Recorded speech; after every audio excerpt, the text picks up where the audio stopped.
Hi all, welcome back to our YouTube channel. This video is a part 2 of the security attacks topic. So let's get started. Recalling from the previous video, non-cryptanalytic attacks are classified into two parts, that are passive attacks and active attacks. Passive attacks contain attacks that threaten the confidentiality.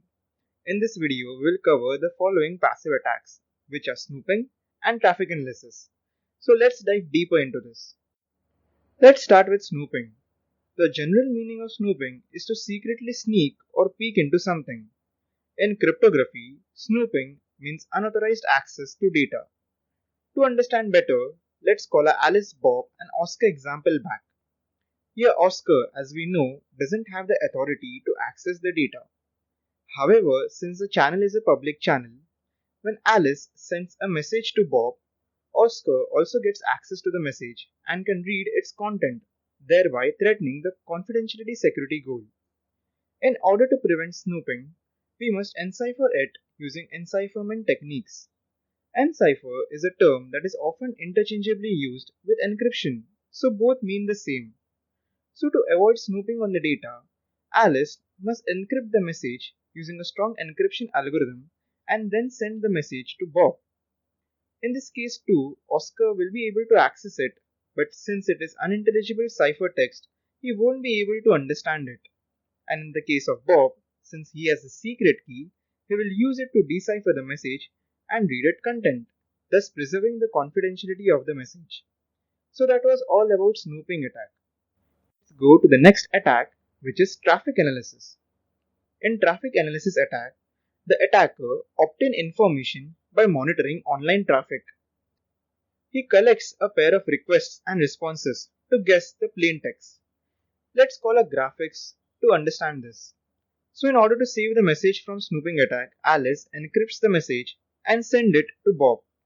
Oscar also gets a copy. He keeps it with him. Bob uses the secret key and reads the content of the message. Suppose Bob wants to send a reply to Alice, so he also encrypts the message and sends it to Alice. Alice, in the same fashion as Bob, uses a secret key and reads its content. This is called a request-response cycle between Alice and Bob. Like previous, Oscar also gets a copy of Bob's message. Now Oscar has a pair of request-response messages. Now we will further analyze this pair of request and response. Suppose this is the message sent by Alice and this is the one sent by Bob. If we carefully observe, we can see a question mark at the end of message sent by Alice. This might indicate that Alice might be asking a question to Bob. Also, the message sent by Bob contains only 3 letters. And the first word that comes to our mind is yes, as it is the most common reply and also contains 3 letters, right? So let's compare these two words now. If you observe carefully, we can see the pattern here. Just add 1 to the letter of the plain text and we get the ciphertext. Similarly goes for the other alphabets. So this means that the key is -1. Let's apply the key to Alice's message now.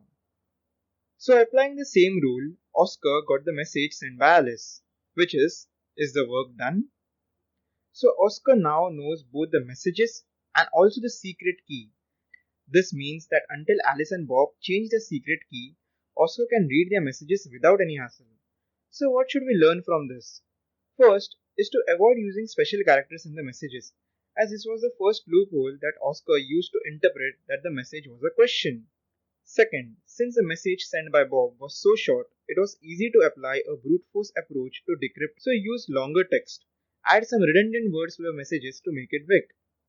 Third, the encryption algorithm used was very simple, so use a strong encryption algorithm. So this was all about traffic analysis attack. We can see that in both these attacks, the data of the message was not modified and it's difficult to detect such kinds of attack, indicating that they are passive. So we have successfully completed all the attacks under passive attacks. We will cover the active attacks in the next video. So that's it for the video guys. Thanks for watching the video, and if you have any doubt, please do let us know in the comment section below, and if you have found the video helpful, then do like and share the video with your friends and subscribe to Be the Best channel for more such videos. Meet you in the next video of the CSS series. Bye bye.